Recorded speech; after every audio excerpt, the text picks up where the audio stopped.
you're in that position to be successful, you get the feedback, you're curious, you've self-reflected, how do you add value, which is the last phase of the success model.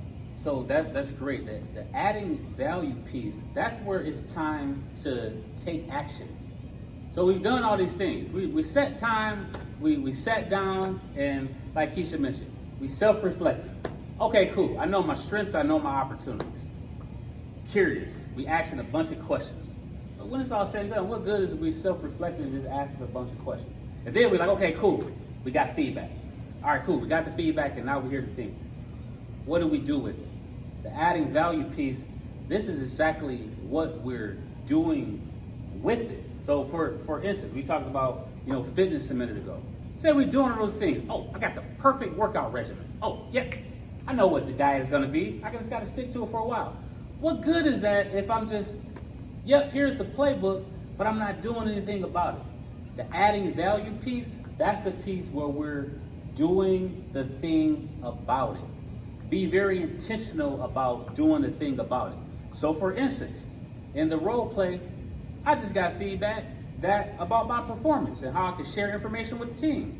How I can add value, I can be intentional about sharing things with the team. So what I'm gonna do, I know the team meets once a week. I'm going to get on the agenda for the team huddle once a week, and I'm going to share the thing with the team. Adding value, doing the thing. So whatever it is that you've collected along your way, okay, the feedback that you've gotten, when you're curiosity, you ask questions. The answers that you got. Here's what I'm gonna do about it.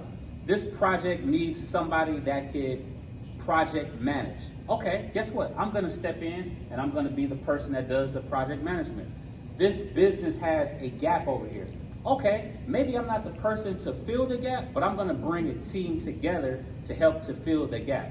But the adding value piece, that's a piece where we're doing tangible things.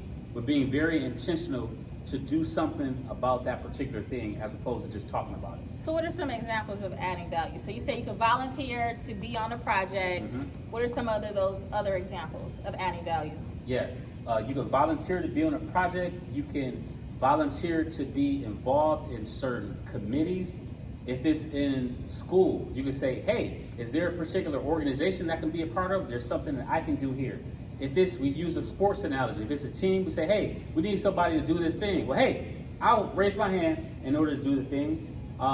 It could be doing meeting recaps. Sometimes when we have a meeting, anybody ever been in a part of a meeting where we're doing a thing, we talk about a thing, and then after the meeting, we're like, what did we just talk about? Waste of time. Yeah. What value would it offer if somebody said, hey, you know what? I'm going to do the meeting recap. I'm going to send the meetings out. Doing those intentional things to move the needle to go forward. Yeah, and I think when you ask those questions, now you're starting to think about process improvements. Mm-hmm. So we have on one of our podcasts, we talk about being irreplaceable. And although it's impossible to be irreplaceable in the workplace, when leaders make decisions around who they're going to keep and who they're not going to keep, there are certain things they're looking for, and that value add is super important. So if I know that someone sees a problem and they're the one that looks for the solution instead of they create workarounds for themselves and they don't really care if the rest of the team drowns, I'm more likely to keep the person who sees a problem, who solves a problem, as a person who adds value, and that's the type of person I want on my bench. Absolutely. So, question for you: when we do those things, so we have the cycle here.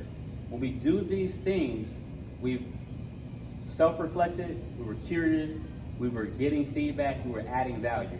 So does it end there, or where do we go from that point?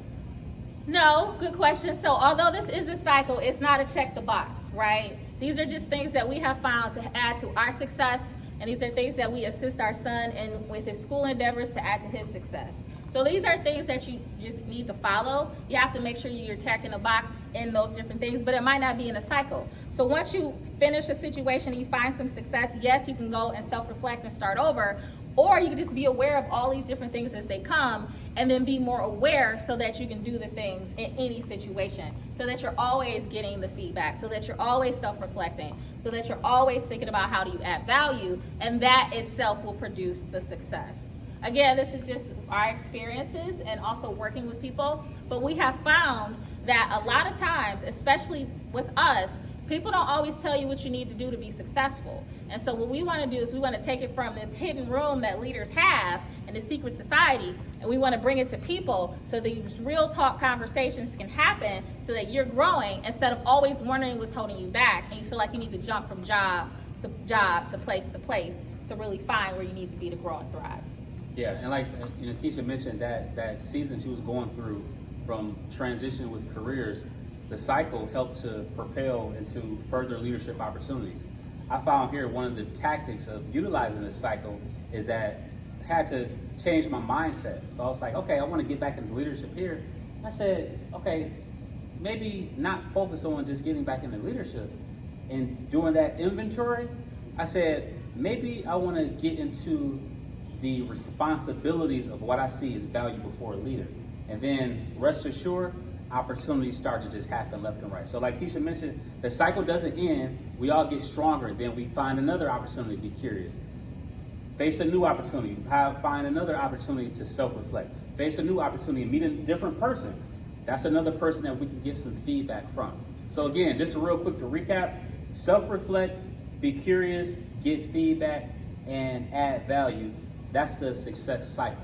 So as you all think about some of the things that we talked about, or ways that maybe you have applied something similar pertaining to the success cycle, or just general questions that you have.